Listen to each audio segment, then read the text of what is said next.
Bonjour et bienvenue sur les vitamines du royaume pour cette capsule de 3 minutes, 4 minutes sur un thème extraordinaire, c'est le thème des épreuves. Amen, alléluia. Et quel comportement on doit avoir et qu'est-ce qu'on doit faire quand on est dans la machine à laver sur la fonction essorage et où on n'arrête pas de tourner dans une épreuve.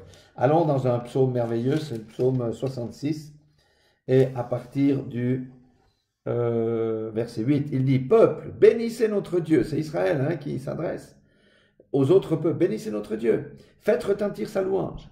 Il a conservé la vie à notre âme. Ça veut dire à nos personnes. Et il n'a pas permis que notre pied chancelle. Verset 10. Pourquoi ça?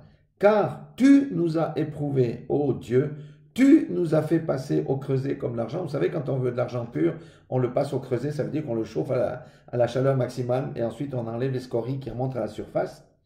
Tu nous as amenés dans le filet, tu as mis sur nos reins un pesant fardeau, tu as fait monter des hommes sur notre tête. Nous avons passé par le feu et par l'eau. Donc, qui a fait ça? C'est l'Éternel, notre Dieu, qui a fait passer son peuple par les épreuves. Mais écoutez maintenant la fin du verset 12. Mais tu nous en as tirés pour nous donner l'abondance. Amen. Nous savons que l'abondance, ce n'est pas uniquement les biens matériels, c'est aussi l'abondance spirituelle, parce que des fleuves d'eau vive sortiront de notre sein. Bien sûr qu'il y a le côté matériel, mais pas que. L'abondance aussi dans l'Ancien Testament, c'était des troupeaux, c'était suffisamment d'eau dans le désert, c'était ce genre de choses. Donc on voit que l'épreuve ici produit un fruit magnifique. Mais quand on est dans l'épreuve, on ne voit pas ça comme ça. On voit ça autrement. Mais regardons un deuxième verset qui est hyper puissant avec lequel on peut prier à tous les coups et on peut être rassuré. C'est dans 1 Corinthiens chapitre 10, verset 13. Alors, la version française, je vais quand même l'adapter parce que ce n'est pas toujours juste. Il dit, aucune tentation ne vous est survenue qui n'ait été humaine et Dieu qui est fidèle ne permettra pas que vous soyez tentés au-delà de vos forces. Amen. Mais avec la tentation, il préparera aussi le moyen d'en sortir afin que vous puissiez la supporter. Tentation ici aussi, dans le sens littéral, c'est les épreuves qui mènent à la tentation. Car lorsque nous sommes dans une épreuve, on a la tentation de pécher, de murmurer contre Dieu, de prendre des raccourcis pour sortir de l'épreuve et ça nous amène à pécher. Donc le Seigneur nous dit que si je vous envoie une épreuve dans votre vie, vous pouvez la supporter parce qu'elle ne va pas au-delà de ce que vous êtes capable de la supporter. Et en plus, il nous donne, à un moment donné, un chemin pour sortir de cette épreuve. Alors, ce que je veux dire, les épreuves dans la vie du croyant, c'est normal. Mais la bonne nouvelle, c'est que ça sert à nous épurer pour que nous soyons toujours de plus en plus forts, de plus en plus aguerris, de plus en plus spirituels, de plus en plus matures. Parce que lorsque nous arrivons à la maturité de Christ, des choses extraordinaires peuvent s'exercer au travers de nous parce que nous sommes sous sa seigneurie. Alors, quand je suis dans les épreuves, je peux prier comment? En disant, Seigneur Dieu, je sais que c'est dur, je sais que c'est dur, je souffre en ce moment, mais je proclame que cette épreuve dans laquelle je suis, eh bien, j'ai la capacité d'en sortir. Elle ne va pas au-delà de mes propres forces et toi-même, tu me donneras le chemin pour en sortir. Aussi, je te bénis, ô Dieu, viens à mon secours.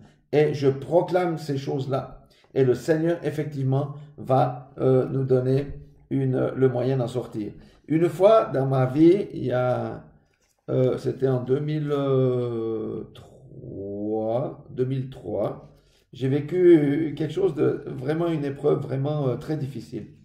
Et j'étais en voiture à l'arrêt devant un passage à niveau de train qui était fermé. Et c'était tellement dur que je pleurais. En plus, il pleuvait, puis j'avais mes balais, mes essuie-glaces qui faisaient comme ceci, comme ça. Et j'avais ma petite Bible à côté, le Nouveau Testament. Puis j'ai dit, Seigneur, donne-moi une parole de réconfort parce que ma situation est trop dure. Et le Seigneur m'a donné dans Jacques, j'ai ouvert ma Bible, et voilà, Jacques, chapitre 1, verset 2. Il dit, mes frères, regardez comme un sujet de joie complète les diverses épreuves auxquelles vous pouvez être exposés, sachant que l'épreuve de votre foi produit la patience. Mais il faut que la patience accomplisse parfaitement son œuvre, afin que vous soyez parfaits et accomplis, sans faillir en rien. Je vous assure, j'ai arrêté de pleurer un instant. J'ai dit, Il faut que je considère ça avec joie.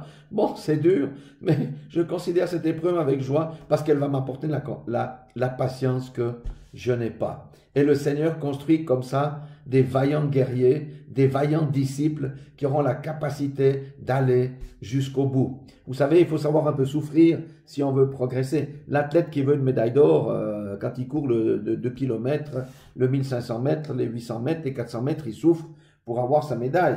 Et que dire que celui qui fait le marathon?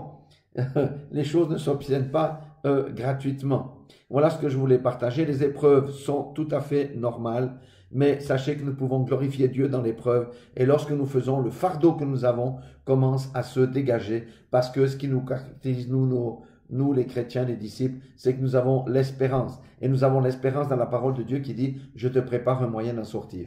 Voilà. Soyez tous bénis dans le nom puissant de Jésus-Christ. Que le nom de l'Éternel soit glorifié. Et sachez que Dieu vous aime, quelle que soit la situation que vous pouvez traverser, et Dieu a une solution à votre situation.